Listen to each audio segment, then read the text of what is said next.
every time you make a decision to invest in something, always have kind of nature as one of the things that nature and the environment as one of the things that you go, actually, will it have a negative impact or not? Welcome to Curious Chats and Kind Acts, the podcast that celebrates difference, kindness, and the little things we can all do to make our world a better place.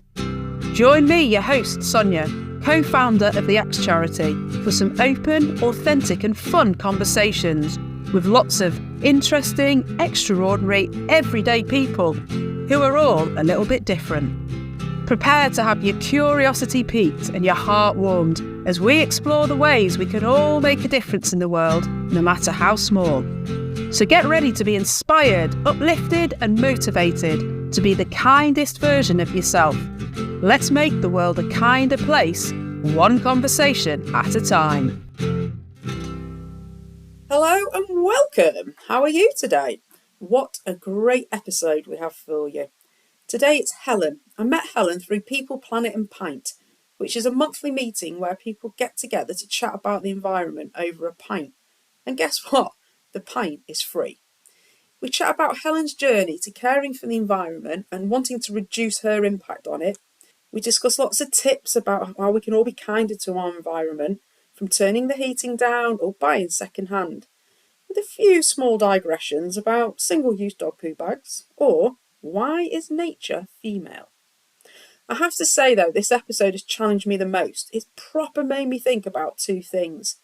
Firstly, we did have a good laugh and a joke about what I'm going to try and what choices I'm going to make. Like, I don't want to give up chicken and I certainly don't want to wear second-hand knickers. But at what point will we not have a choice anymore? And secondly, what would it take for me, who is quite aware and cares about the environment, to give up the stuff I love doing, like skiing or driving instead of cycling when the weather's horrid? And I'm not there yet, but how on earth do I get there? So anyway, have a listen. It's definitely one that'll get you thinking. So thank you for your time today. Do you want to say who you are? And I'm Helen Chambers. So my full-time role is I'm an impact director at a company called Geeky, which stands for Get Informed, Know Your Impact. And we are a carbon footprinting tool, which is free for anyone to use, but also work with organisations to lower their employees' carbon footprints. So from local community groups right through to big global organisations, so work globally on that. And then I'm a mum of two, and I also work volunteering when I find the time to in a local, I think we're a social enterprise, KIC, we're a local community industry. So we're called Eco Communities, and we work in mainly in Cheshire, and we do lots of different projects, try and get funding to do things mainly around waste, plastics, reducing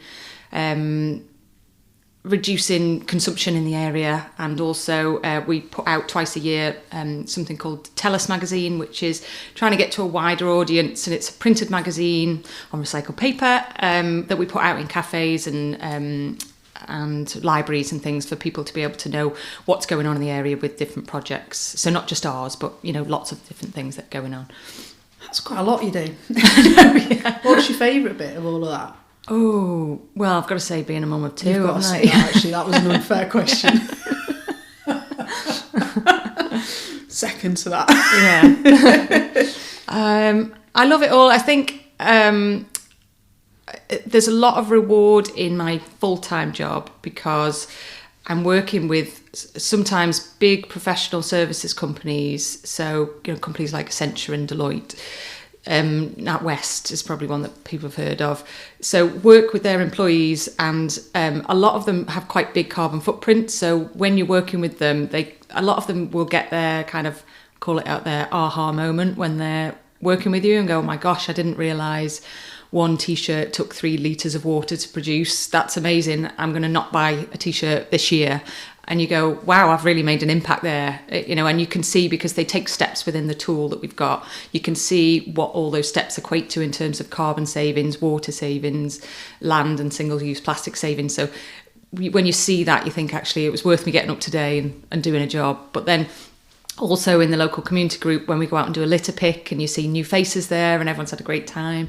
The best one that we did recently was we did a silent disco litter pick, and it was brilliant, and we got so many new faces, and we did it in Chester, the Grosvenor Park in Chester. We hired some silent disco equipment. We already had the litter pick equipment, and people just came, they just danced around, picked litter, and it was so great. And the sun came out, and I just thought, oh, it was worth me getting up today. It really was. I like that, and I like the way. So what is it actually important for you is what's worth making you get up today? Yeah, I realised. So before I had this role, I worked in partnerships, but mainly commercial roles in insurance companies, financial services companies, retail companies, and a lot of them had a purpose, but none of them really gave me enough purpose. So I'd always do things on the side. And with my last role before this one, I worked in a financial services company, heading up some of the insurance departments, but then also founded a green team there, because I was really frustrated that the cups were all takeaway, but we were all in the same building. So why can't we just have a cup that you can wash and bring back down? So started with that, but then got bigger and bigger until we were working with the exec team, and the team had grew, and we were working to reduce overall carbon emissions for the whole company. And it was then that I kind of went, that this is the bit that I'm really excited about, and I'm doing it on the side while I've got a full-time job. So it made me go, that's what I want to get into and do a lot more of, because it really does make a difference when you're doing something that you go, oh my gosh, not just it was worth it for me to get up today, but it was worth, I did something that was positive for the planet or for people or for the community. No, I love it. Absolutely love it. I like that. I'm filling a journal in at the moment, and you have to write 3 things every day. It was a birthday gift, so I feel like I've got to do it for 3 months. But one of is what do you deeply appreciate about your day, life every day, and it's really hard. Yeah. And it's like, actually, it is about getting up and having purpose. Is something that is important to me as well. So I like that. So let's go back to, I don't know when. Why are you so passionate about the environment? Was it as a kid? Do you know? I try and think about this. What's your earliest passion for the environment moment? Let's start there. I don't know. I mean, we never went abroad as kids. We always went somewhere in the UK and climbed mountains and had days out in the countryside and things, because there were 4 kids. So it was a lot of money to get on a plane, and actually there's so much in the UK that you can go and see. So I think maybe I did always grow up around nature, and I've always appreciated nature. Did you have a Terran? A Volkswagen Terran? It's a 7-seater. We've got 4 kids, and there's not many cars you can get that you can all fit in. We had a Nissan Vanette. The Vanette. Yeah, my mum was always constantly taking the netball teams and football teams everywhere. So you stayed in the UK, so that's probably the start. Were your parents aware of the environment, or? Yeah, they've always been very. We've always been brought up, don't drop litter, things like that. The basic things that we should all be brought up to do. But also, just appreciated nature, I think, was how I was brought up. But I was trying to think what was like my aha moment, and I think it was probably just watching David Attenborough, or watching one of the programmes of the many that I've watched that made me go, oh my gosh, what am I doing? Because I worked in fashion retail for a long time. Well, not for a long time, but after university I worked in fashion retail. I was going to say, you've had some careers. I need to plot this. So what did you do? CV, what did you do at uni? I did marketing and business at uni. So right, very broad. I was very average at everything, I would say, in school. But when I came to do A-levels and I could do business studies, I loved it. I just wanted to do that as my only thing. So I think I've just always loved the way businesses run, and how you can make a difference. So that made me go, okay, that's really what I should probably do in university. But then I also liked a bit of marketing. I like the fluffy stuff, so I did that. if I look back now, I wish I'd done just business. Well, if I look back even further, I wish I'd done sustainability, but I wasn't there at that point. But yeah, so I left there, and then I went to work. Actually, my uncle gave me a job in his marketing place for a little bit, and then I went to work, manage a concession, fashion concession for a bit. That's quite a change, isn't it? Are you into clothes? Or? Yes, I was really into clothes, and that's, I think, where I do still have a bit of guilt about how many clothes I have bought over the years and how many clothes I didn't need. When I know now, like, how bad the fashion, it's 10% of greenhouse gas emissions comes from the fashion industry, and I think, wow, I don't think a lot of people understand how bad the fashion industry is. Why do you feel guilty about it? Well, just being a bit greedy. I think, there's this. I think overconsumption is really a big problem with the environment that not all of us think about when we're buying stuff. And, but did you know when you were buying your fashion items? No. So how can you feel guilty for something that you didn't know about? I don't know. Can you stop then, please? Yeah. Go on then. That's interesting, isn't it? So, like, I don't know, were you into brands and all that jazz? No, I mean, now I just, if I need something, I'll buy it secondhand, definitely. But the younger fashion crazed girl I wouldn't that you have were... said I was into brands, but I was definitely into having the latest trend. And the brand that I worked for was called Morgan. I don't know if you remember it. Yeah. And they were very, like, the latest trends in there. So I always, and as a manager, you got 75% off. Oh, that's a chunk, isn't it? Unfortunately, you weren't even buying it properly. It was back in the day. I'm showing my age now. It was back in the day where you had a check. So that you used to pay by a check, and you'd send it off, and then a month later it'd come out your bank, and you'd be like, "Oh no, I've spent all that money now. I've only just left uni. I'm still paying off all my debt." So are you young enough to have had to pay for uni then? No, I got. I think I'm. No, I didn't have to pay for uni. I was just about. I had to get a student loan, but I got my degree. Yes, I got a student loan. Yeah. But I worked through university, and I think that was really, really good for me, because it probably didn't help me with my end grade, but I just found it helped me to make more friends and have a little community at university. So I did because I worked in the student union bar. So hard not to make friends. Isn't it? Everyone wants to be your friend. And so is community important to you even at like 18, 19, 20? Yeah. I think. What's important about it? I just think it's so important. It's important for our mental health. It's important for our health. I probably wasn't thinking that in university, but you're just trying to pull. Yeah. It's so important for the environment as well, because if a community looks after their local area, the local people, then everybody wants to look after it. If everybody's planting flowers, if everybody's picking up their litter, if everyone paints their doors and keeps everything nice, then I'm painting a lovely little picture here, aren't I? But in that kind of community feel, if someone's struggling and people rally around and help them. I'm talking. It looks like I just want to live in the 50s, doesn't it? Well, they did get some things right, didn't they? Maybe not women's rights quite so much, but so you've left Morgan. You left Morgan and went into finance and stuff. Are you married yet? Are you? No, where did I go after Morgan? I went to Iceland, frozen foods. So I carried on in retail, worked there for about 4 years as a assistant buyer. Loved that, but that was very, it's quite a hardcore environment being a buyer. So they said that I was too nice to become an actual buyer. There was Isn't that the biggest compliment you could get? There were 4 Helens in the department, and so everyone needed a nickname. So there was like Big Helen. There was a Little Helen, but no one wanted to be Big Helen. There was Big Boss Helen, because she was the boss. But I didn't want to be Big Helen, so they called me Lovely Helen, and that was my name throughout the whole time I was there. And people called you your full title, so I got Lovely Helen all the time. So I went away thinking, oh, I'm so lovely.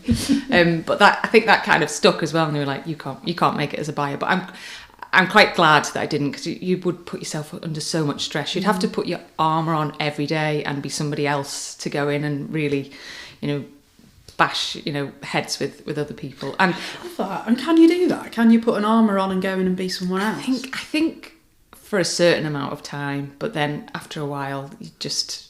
And what's your armour? Is it your posh clothes in your case? Are we still into what probably is it? would be my heels, my suit. Yeah, it was very old-fashioned there as well. It was the men weren't allowed to take their jackets off unless the buying director had taken his jacket off in his room and things like that. And so it was, and did you have to wear a skirt? Were you allowed trousers? Well, women were a little bit, because it wasn't, you didn't have to wear a suit, but you just had to dress smart. Yeah. So, but men had to wear a suit and tie every day. Which it's bizarre, isn't it? Well, it's not bizarre. It's probably quite normal.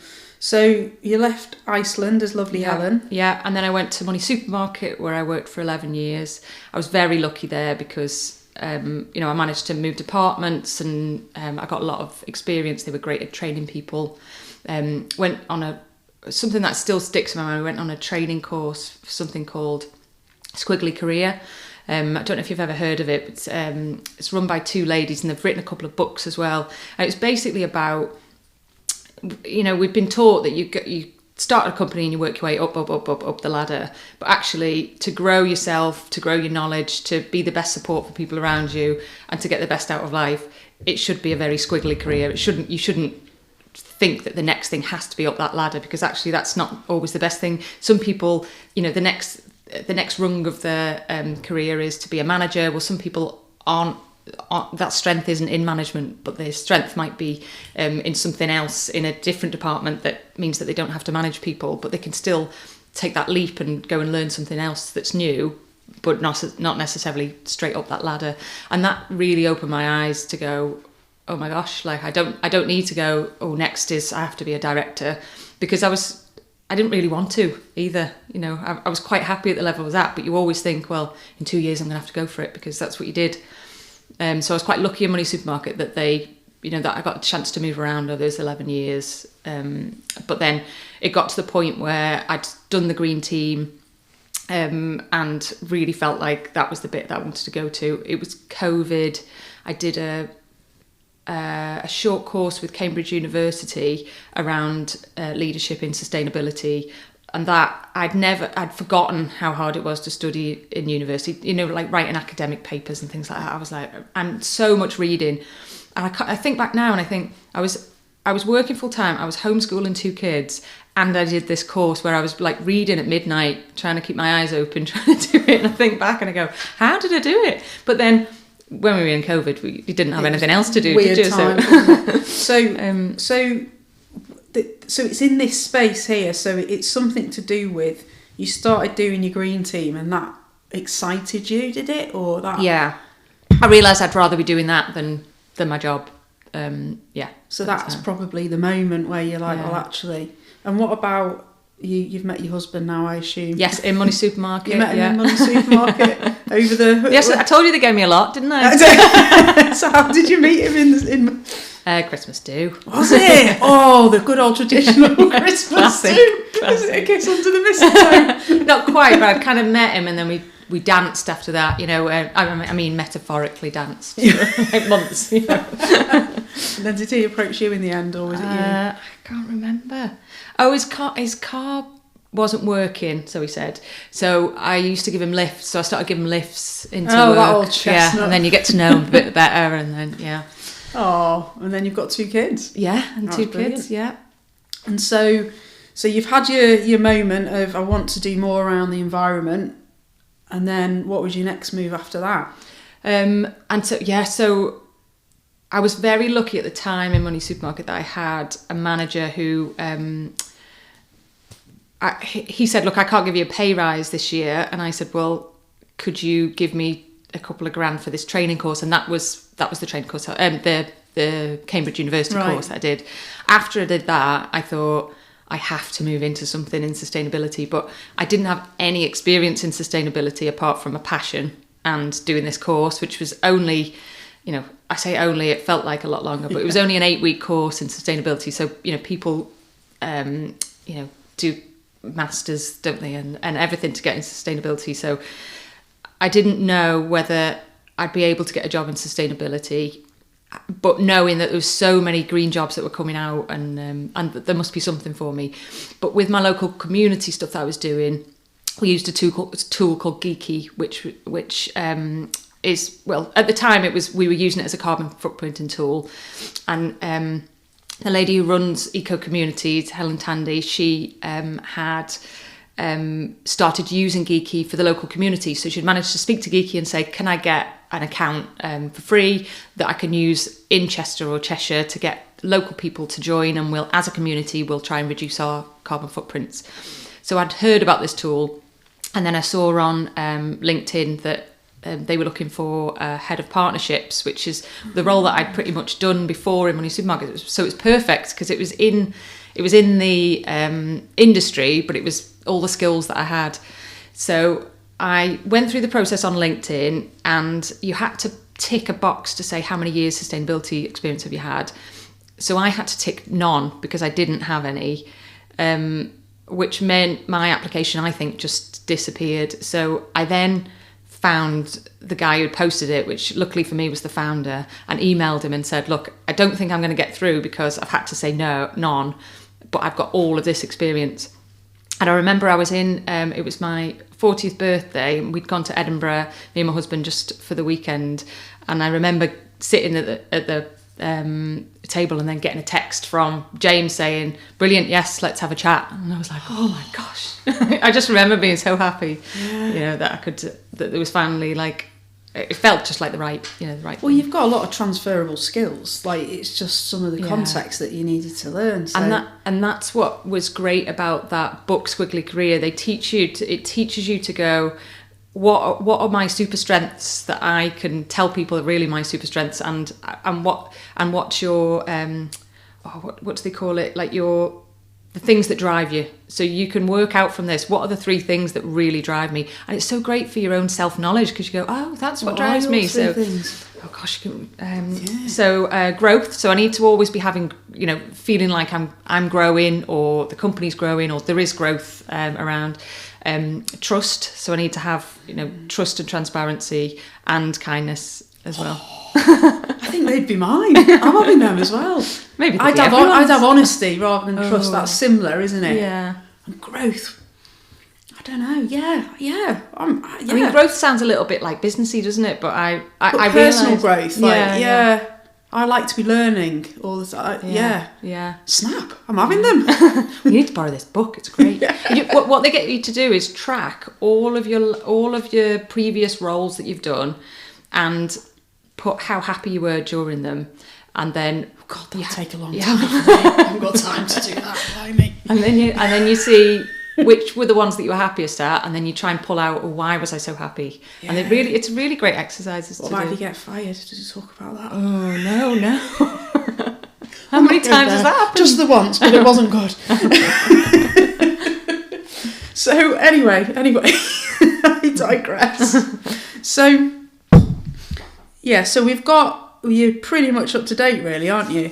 So in terms of what I really want to understand is, how can we as a society be kinder to our community? That's kind of big for me, because I'm really bad at it. And I did try and become a vegetarian because I was on the M56, I used to travel on there every day, and I drove past a lorry with a load of sheep in it, and one had its little horn stuck, and it was barring away, and no one was helping it. And I was like, oh, little sheep, I can't do anything to help you, but I'll help your sisters. I didn't eat meat for 6 months. Oh, well done. I was really proud, but then I was at Rochdale Town Hall one day at a meeting, and all they had left in the canteen was a jacket potato and gravy. And I was like, I can't eat just a jacket, I'll have to put some gravy on it. And someone's like, that's got meat in it. I'm like, damn. Oh, falling off the wagon. So then I'm like, I'm just going to eat happy meat that's been sourced locally, and they have a nice death. But then I got really drunk and ate a curry from a takeaway. And that was it. I was like, yeah, it's not for me. But I am really passionate that it's one environment we've got to do something to keep it. So other than becoming a full-on vegan, like what can we do? What's the best things we can do for the environment? Yeah. So we look at people's carbon footprints and get them to have a look at it, because it will really depend what you do in terms of your lifestyle, but there, in terms of which are the biggest ones that you can cut back on. So some people, and it will be different for everybody, so some people might not fly, and therefore their travel footprint isn't that big, so they don't need to concentrate on that. But some people might fly 7 times a year, so definitely focusing on that would be a big thing. But we've got kind of different parts of our carbon footprint that you can look at. So one is our homes and how we heat our homes. Obviously that's different to everybody, because if you rent your home versus buying your home, then there's less that you can do in terms of replacing your boiler, things like that. There's how we get around, so our transport footprint, the things that we buy and the services that we use. So I think a lot of people don't think about where their money is, where their pension is and things like that. And there's literally so much that we can do in our own lives. But when we do fail at something, so you might feel like you failed at being a vegetarian, but actually just cutting back on what we're eating, or cutting back on those flights, or cutting back on the amount of plastic that we use, it all makes a difference. And you kind of go, oh, well, what I'm doing can't make a difference. But if 1 million people all make that change, or we all start to just do something that actually is really positive, and that might feel like a bit of a sacrifice for us, but most of the time it will have a positive impact on you, health-wise, money-wise, and will have a positive impact on the environment, then it's definitely worth doing. So a lot of people say, well, it doesn't make any difference if I buy a new pair of jeans versus getting my zip fixed at a tailor's, but it takes 5,000 litres of water to make one pair of jeans. If you did that and told your friends, oh, I've fixed those jeans, and there's 10 people then that don't buy a new pair of jeans, that's 50,000 litres of water that we've saved there. So it all just adds up. And why is water important? Well, because water is becoming more and more a topic around globally, where people are struggling with that resource to get clean, fresh water. So I think as it's a real concern for scientists, as we're getting further and further into climate change, that water is one of the resources that we're really going to struggle with. So we need to start saving it now, really. Yeah, just using it as least as we can. Using the minimal amount, saving what we can. So if you can get a water butt on the side of your house and save that rainwater. I mean, we get a lot of rainwater in the UK. So getting a water butt on the house is a great thing to do. But also just, silly things like I use a hot water bottle in the day to keep myself warm while I'm working, but I'll use that hot water bottle water to feed my plants in the house. Just going to say drink it then. I was like, oh. That's a step too far, didn't I? Yeah. So and it's quite often the countries that are already struggling with scarce water that are making and producing these clothes that then need the water. So there's the Aral Sea in I think it's Kazakhstan. It was once the 4th largest lake in the world, where people used to go on holiday, and because of the cotton fields nearby taking that water to plant their cotton and grow their cotton, it's completely dried up now. Wow. Yeah. So it's just thinking about the things downstream, and if you just think to be kinder to the planet, it's so simple to just think what's the one thing that I can do today that could make a difference, that I could do. Yeah, and there's so many little tasks. diary I have to do what's the one thing I can do, and I struggle to put stuff in there, so now I'm gonna I can help you out. Right, so I want to know what you did. What are all, because then I can copy you, because obviously we're very similar. So when you had your eureka moment and off you went to your job, so that's one thing. Yeah. But what, in terms of your lifestyle, did you change? Okay, well, the first thing I did was I went vegan, but okay, next. It didn't last long because I didn't feel very well on it. And it was mainly because I was just cutting everything out, and I'd sit down with the family for tea and I would just not have all the things that they were having. So I already don't drink cow's milk, and and haven't for a long time.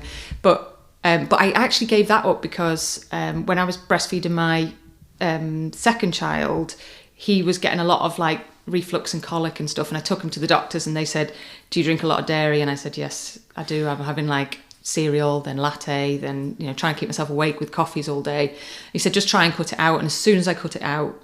But from an environmental point of view, what's wrong with cow's milk? So cows first of all, they take up a lot of land. Second of all, they have 2 stomachs, which means that they release something called methane, which is a more potent greenhouse gas than carbon. So when we're talking about greenhouse gases, it is a stronger one than carbon releasing into the atmosphere, and therefore something that we should try and reduce as much as possible. They also get fed. They need feeding a lot, and a lot of it is soy, which then needs a lot of land to be able to build. So all of that is land, land where the cows are, land where the soy is all where there could be beautiful trees, there could be, other things built on there that was taking in the carbon. So, yeah, I like, because you're using double the amount of land, but in terms of making oat milk, isn't the process of that really bad for the environment? No, actually, oat milk's probably the best one out of all the different alternative milks in terms of its carbon needed to produce it. I've got a great blog, actually, I'll send you on that. Yeah, so we'll add it to the bio. So we're all the alternative milks better than the cow? Ooh. I'm not going to be able to answer that, I don't think. Yeah, it's only that someone said that actually you're doing more harm having, I don't know which one it was, soy milk than you are having cow's milk because of the process. Like someone said that about decaffeinated coffee as well. It's actually the process it is to get the caffeine out is actually making it worse for the environment if you had caffeine. No, don't know.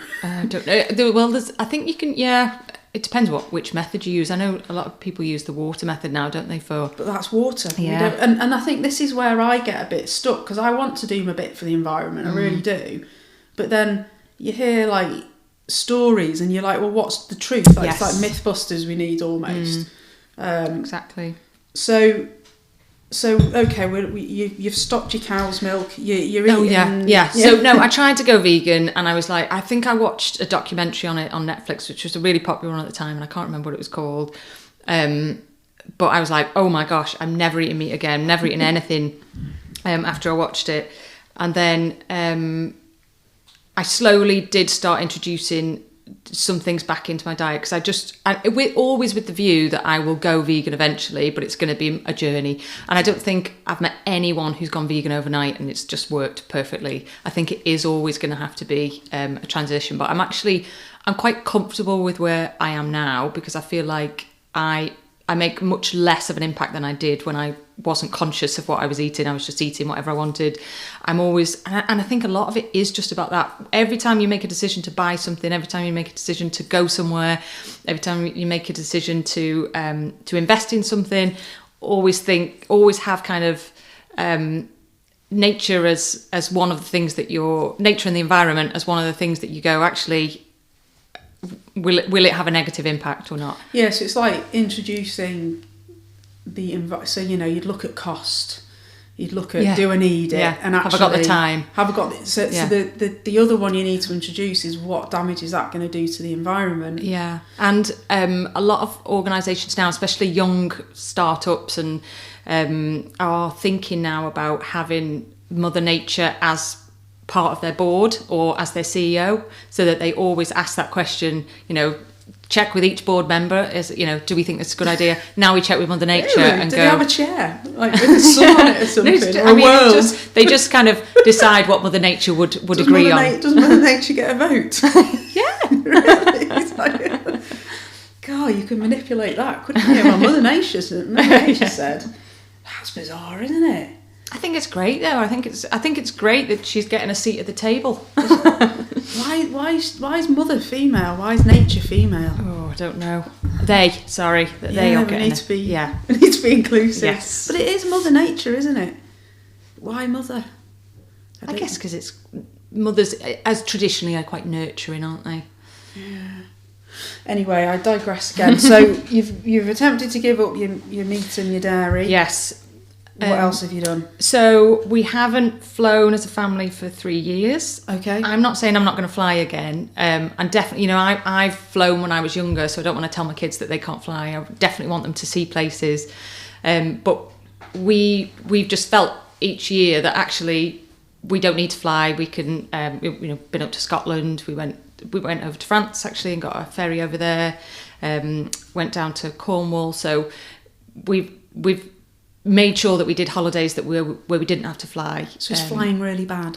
Yes. Yeah. Right. Is that right up at the top of the list? Flying? Yeah. It's flying, and it's mainly just because of the distance that you go in. So planes are quite efficient in terms of the fuel that they use, but it's just the distance that you go in. So the further you go, obviously, the worse it is for your footprint. And unlike most other industries, there is no. The aviation industry hasn't got a kind of like, this is how we're going to solve it. And, they're looking at different types of fuel and, possibly electric planes, but there's nothing that, obviously with cars, you've got electric cars. There's a future in sight that could be a lot cleaner, but with planes, there isn't at the moment. So a lot of people are saying, well, I'll just, until there is a future of that, I'll cut back or I'll try not to. I'm going to struggle there again because I like skiing. Yeah. You can't really ski in this country. Yeah. And I did think the other day, actually, because my husband really wants to go skiing for his 40th, and I thought, I'm not sure how bad ski resorts are because do they have to like pump out snow? I've never actually been. Yeah, they have to. Yeah. It's so man-made skiing. Yeah. They have to create the slopes and oh, blimey. Okay, give me another one. So I only do short journeys in the car, but actually realising that I definitely now always walk, unless I'm really, really, really, really struck for time. But I always try and plan anything that's less than a mile or less than a mile and a half. I'll always walk it. Whereas before I'd be like, oh, come on, kids, we're late. Let's. But now I'll always walk to school because it made me realise actually. It's a 10-minute walk if I can't fit that in a day. And that's what I mean about like it's so much more positive for your health and for everything else, because since I've done that, we have great chats on the way to school. The kids that don't go from like stressful house, let's get ready to right, you're in school. They've got that time walking to school. It's better for my health because I'm getting my steps up. I can listen to podcasts such as yours on my way. So yeah, I like that one. So there's Now okay, you'll take that one. I cycle. Oh, cycle, yeah. So I've got a tick box there. Yeah. Yes, at last. Yeah. Okay. Well, a big fan of exercising anyway. Yeah, we'll have that one. Come on. Right. What else? Okay. So we've done transport. We've done food. So home. We were very lucky last year. We renovated the house. So when we did that, we moved from a boiler to an air source heat pump. So I know it's a big cost for people, and unfortunately we're not in the position where it's easy to roll out. You have to kind of retrofit things, and it's quite costly for people. But just getting when it's time to do it, just getting the most efficient boiler that you can. And also just even before that, just making sure you draft proof your house. If you can, turning down your heating just 1 degree from what you normally have it, that can make a big difference on your costs and on the environment. So just I'm happy on this one. So, yeah. Right, so I am looking at a heat source pump actually. Great. Because you can get grants and stuff, so I've just started looking into that. Now the heating, I am like the heating police at home. The kids will turn it up and I'll be like that. Get that heating off, we don't need Get it a jumper on. Yeah, get a water bottle. So I'm happy with that one, definitely, because that'll save me money as well. Okay, yes, that's good. 2 at last. Okay. What else? So I haven't bought any new clothes for ages, and that used to be, a big part of me. I'd always buy something new if I was going out. Mind you, it's lucky that I don't go out anymore, because when you get past 40, you don't really go out. But once a year. But I'll always, I'll borrow stuff off friends if I've got an event, or it's amazing how much you've just still got in your wardrobe that you don't wear. Vinted is a big one for me as well. So I've been buying off them for the last couple of years. But actually, I've realised this year I don't even need second-hand stuff. And although the carbon footprint on something second-hand is very, very small, it's basically the cost of it getting to you in the post, or being transported to you. So it's very, very small compared to a new item. But I've got so much stuff that I just don't need it. And I've not bought anything even second-hand this year. So I'm very proud of myself for that. What about bras and knickers? Knickers again. I mean, I've been married for 10 years, so I don't need new ones. Surely though, surely you need new knickers. No, when the time comes, I'm going to allow myself underwear. When we had the puppy, he loved my knickers, like the clean ones, everything. He just absolutely. So I've had to buy a lot of knickers until he's grown out of it. Yeah, you've got the certain Knicker things, fetish. isn't there? Yeah. And where'd you get a second-hand pair of knickers from? Yeah, I'm not going to look into that because I'll end up down a dark hole. And socks as well. I don't know. Would you wear second-hand socks? No, I don't think people even sell second-hand socks. No, so you have got to buy some new Yeah, stuff. I will eventually. Yeah, I'm not saying never, but And would you buy, like, where would you buy it from if you did have to? Like, what, second-hand? Yeah, Or- if you had to buy some new stuff, like vests and underwear, and is there... So I would. So there's a great company called BAM, which is bamboo clothing, which you get online. That's more like they do bras and knickers and things, but they're more like activewear. Or I'll go to M&S because they have always been conscious about the environment and they've got a really good policy for their cotton. So they always make sure they have organic or best cotton, and that they've always had they've called it. I think they've called it Planet A, Plan A or Plan B. I can't remember, but they've got quite a strong sustainability That's good, policy. because I like Marks and Spencer's knickers. There you go. I do. I always wear M&S knickers. Good, excellent. So I'm all right on my knickers. Yeah. I'm not bothered about clothes anyway. Although we are looking at doing a brand of clothing around promoting kindness, and you can get. Now I don't know how good these are. Recycled plastic bottle T-shirts. Oh yeah, no, Have you heard of they're them? all right. Yeah, I think quite often fleeces are made out of recycled. I mean, I don't know how you can get a bit of I plastic don't into a know. T-shirt, but No, we're going to it's try it magic, anyway. yeah. So is that better though, or the energy it takes to get that plastic bottle into a T-shirt, is that worse than doing new or just doing cotton? And this is it again. How do you know which is best? It's. I mean, using natural organic fibres that are going to break down well afterwards, but also that could be recycled like organic cotton is really good. Obviously, it takes a lot in the production of it because of all the water. But then it can be recycled, whereas all these nylon polyester mixes or materials can't be recycled at the end. So they either end up breaking down in landfill, which again creates methane when it's in landfill, or they end up being burnt, or they end up going to a foreign country where there's a big pile of them, stuck somewhere that no one wants to get rid of. Okay. So clothes we've covered. I'm all right on that. I'm all right. We're doing all right. What else? Right, we're moving on to bank accounts, investments, pensions. So I moved as soon as I realised that my bank, so I was with Barclays, who's one of the worst, but I've been with them since I was 16. They were one of the only banks at the time who didn't have a plan to move away from investing in fossil fuels. So I was like, right, I've got to get out of these guys. I moved over to a bank called Triodos Bank, which are like the angels of the banking world. I have to admit, I've just moved away from them after a couple of years of pain because I just couldn't get on with it. The Apple Pay wouldn't work. They didn't have Apple Pay, which I use all the time. It wouldn't work on the tube. Every fourth time I had to put my PIN in, and then it was just like one thing after another. I kept thinking, no, I'm going to persevere with this because it's so good for the planet. And I can't remember what my final straw was, but my final straw was something a couple of months ago, and I said, I'm going to have to move to the second best because I just can't go Who's the anymore. second best then? Well, it's one of the newer banks. So I've moved to Starling Bank. So there's Monzo or Starling. They were kind of neck and neck. I couldn't decide, and my husband wanted me to go with Monzo, so I went with Starling.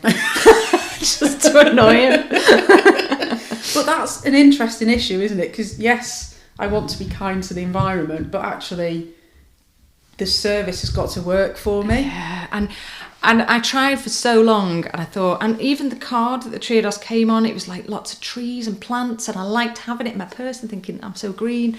But yeah, it has to work for your lifestyle, and that's what we say to people when they're taking steps in Geeky is, don't go for something you think you should do. Go for something that you're attracted to. You go, oh, actually, I'd quite like to test myself and see if I can't buy something, if I could buy no new clothes for 3 months, or if that really scares you and you go, oh my gosh, that would just ruin my social life, then don't do that one. Do something else that you think you can stick to. Take shorter showers for a month. Instead of singing a song for 8 minutes in the shower, sing one for 5. Saving energy, saving water. Yeah, and then there's also your phone. So obviously all of us have phones and electric items. So making sure that you keep hold of them for as long as possible rather than renewing them every year. Whenever your contract tells you that you should get a refresh, keeping them for as long as possible, because every mobile phone has precious metals in it, got batteries in it. So all that has to be dug up from the earth. So every phone has copper, silver, gold in it, which if you get a second-hand mobile, then it's so much better, because all that all that virgin material is already in it, that you don't have to worry about. But my husband's a nightmare, because he's got this thing with Apple where every year you just automatically get a new phone, and this year I was like, yeah, but you pay more every time. This year it went down in price even though he got a new phone, so I couldn't really argue with him. It's so frustrating. Now, I'm not doing great here, because do you ever, put your phone in your mouth like that, in between you, and I haven't got my hand, I need both hands. Not really. No, well, I do it quite a lot, and I did it in November, and I must have bit it in a way that broke my phone. Oh, no. I couldn't do anything with it, so I haven't. Yeah, I'm not. I do drop them a lot as well, but I do always buy second hand, because I know they're not going to last very long. Yeah, I bought my mum a second-hand one for Christmas. And it was a great website. It was called something like Back Market. Back Market, yeah. I've used that. They were really good. Yeah, and you get a 12-month warranty, don't you? Yeah. So they said you can either go for good, very good, or pristine. And I just went for good, and it was literally pristine. I couldn't find anything wrong with it. So yeah. No, I'm all right with that one. I mean, I get through a lot of them, but I do always buy them second hand. So I'll give myself a tick for that. Tick right? that one. What else? Right, well, we've covered most of the areas now. I guess the next ones for me is definitely getting a water butt on the side of the house, because there's so much rain in our garden, and I've got so many house plants and they're so much better with rainwater rather than tap water when you feed them. So that's my next one. Also, eventually getting an electric car. Now, my car that I've got is a little kind of runaround. I don't do a lot of miles in it, but I won it when I worked at Money Supermarket. You won a car? I know. I got Employee of the Year one year. And they gave you a car? No. Blimey, O'Reilly. No. God, I got a little mini bottle of Hardy's once. Just a miniature to say thank you, but a car. Yeah. Like a brand new car. Yeah. Little up. We've got a little up. That's ace, isn't it? It was brilliant. So, yeah, but it's because I got that car for free. I'm not going to start paying for one until I've run this one down. And it's only little.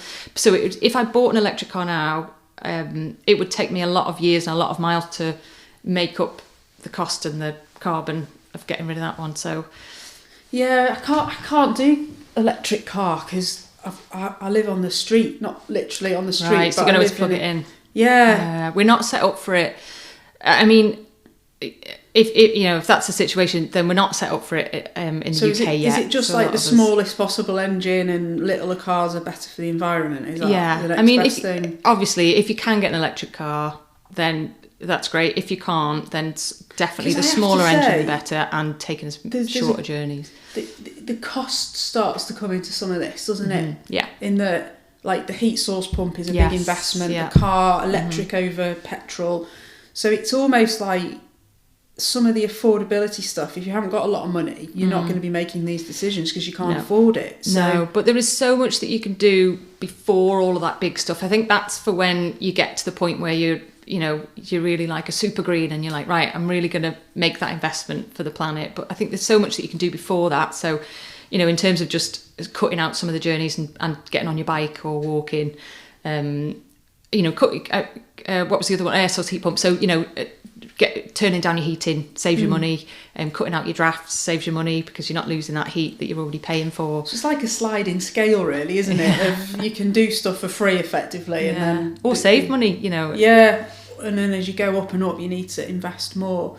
What about recycling? Like, gosh, yeah, I've not even mentioned that. I know. Oh my gosh. Like, we're quite big recyclers, but then you just hear the stories that it's not actually getting recycled. Is that a myth or the truth? I know. I think as long as you put it in your recycling bin, then yes, it is getting recycled. I think in Cheshire, the only one that doesn't get recycled. So if you put it into a bin in the street, most likely it doesn't get recycled. If your food waste gets incinerated. But the plastics and the metals should all get recycled, yeah. So definitely very important to, especially your metals and your plastics, getting those recycled. A metal can be recycled literally forever, so they're brilliant things to recycle. Plastics, I think it's about 10 times, depending on the plastic. So one of those milk bottles, I think, can go about 10 times. Now, what about milk bottle, plastic or glass? Well, that's another thing we did. We went glass, so keep the local milkman in a job, and he delivers oat milk to us as well, which is really good.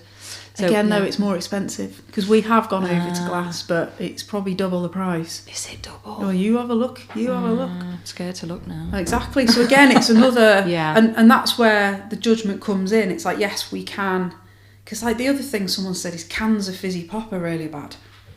Have you heard of that? No. For what? So you should have a soda stream instead of cans of fizzy pop. Oh right, well they taste very different. A soda stream versus can. Yeah, but because they said stuff. you use it, it's having to be recycled and that. Whereas if you use a soda stream, yeah. But cans, as long as you recycle them, cans can be recycled forever. So as long as you put them in your recycling. And that's I think cans are all right. I think if you're going to, a lot of people buy fizzy water, don't they? If you can get that in a can, then that's... I don't agree. I think it should be in room 101 fizzy water. Right, okay. So I think we've done a good little base there of what I need to go away and do. So in terms of what is the biggest act of kindness you've ever had done to you, or it doesn't have to be environment, it can be anything, because that's the environment cannot do an act of kindness to you, or you've done. Well, I mean, my manager in my last role letting me go on that course that was nothing to do with my job, and kind of giving me the sign off, that I could go and do it and sort it out. He also, I probably shouldn't say this, but when I was leaving Money Supermarket, I had to, with my new, Geeky's a startup, so they said you need to provide your own laptop, and I was like, oh my gosh. I was already taking a 20% pay cut as well, because I wanted to get into a new industry, and because I didn't have much experience in that industry, I knew that I'd kind of be willing to take a pay cut. So first of all, my husband was very kind, letting me take a pay cut because I was the breadwinner at the time.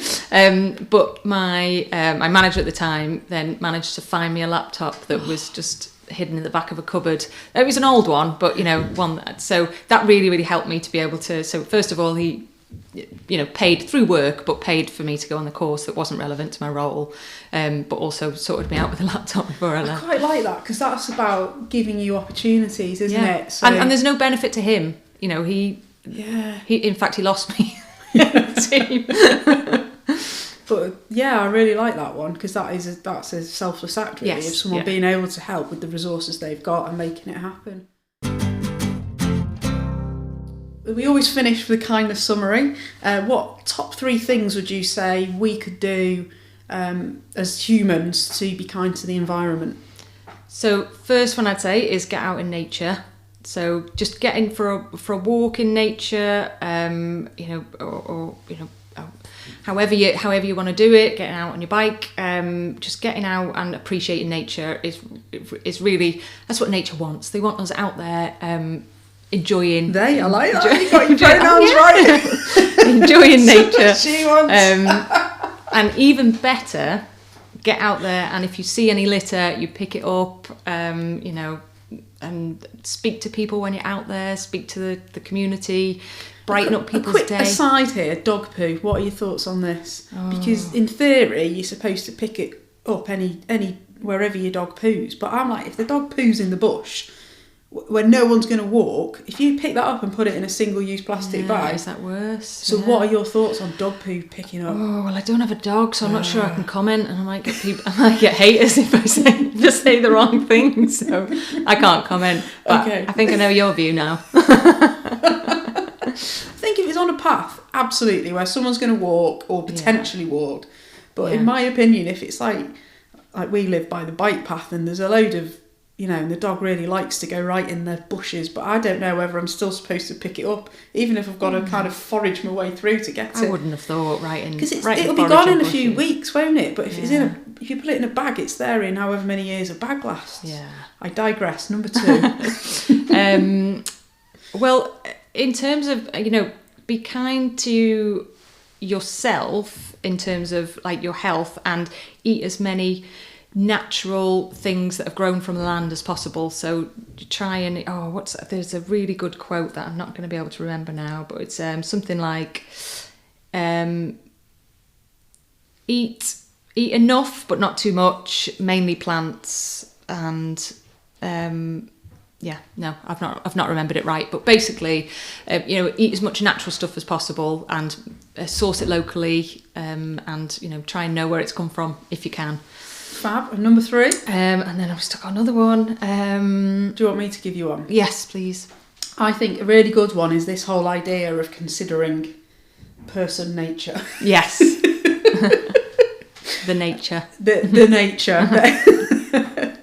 So, because I like that a lot, and that's certainly something I'll take away from this interview, is that if I'm thinking about, well, that's expensive, or that's going to take ages, I think a really easy add-on there is, well, what environmental impact will that have?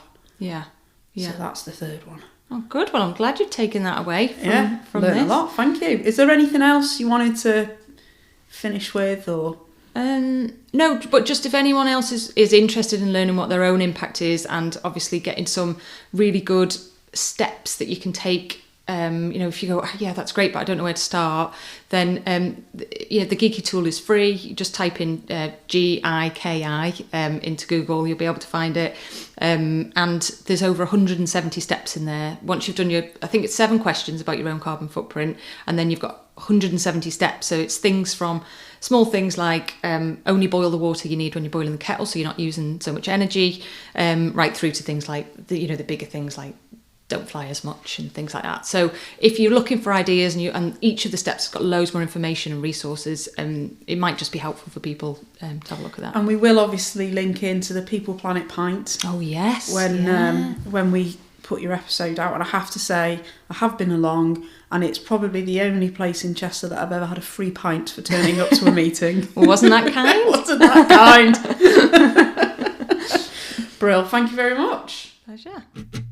Thanks so much for listening to this episode of Curious Chats and Kind Acts. It was lovely to have you. Can I just say a massive thank you to all the people that we've interviewed who have been so honest and vulnerable with me, so that we can have these real life stories to share with you, our wonderful listener. And remember, we'd love to hear what random or small acts of kindness you've been up to, so that we can maybe do a few. Find us on all the socials, TikTok, Facebook, Instagram and Twitter, and all our /ActsGB, that's ACTSGB. And drop a comment on our feed, tweet us, or even send a photo. Let's build our kindness community together. We'll read some of our favourites on future episodes of Curious Chats and Kind Acts. And you never know, we might even have a go at a few of your ideas ourselves. Watch this space on the socials. For more information about the Axe charity, including how to donate to us, head to axonline.uk. See you next time!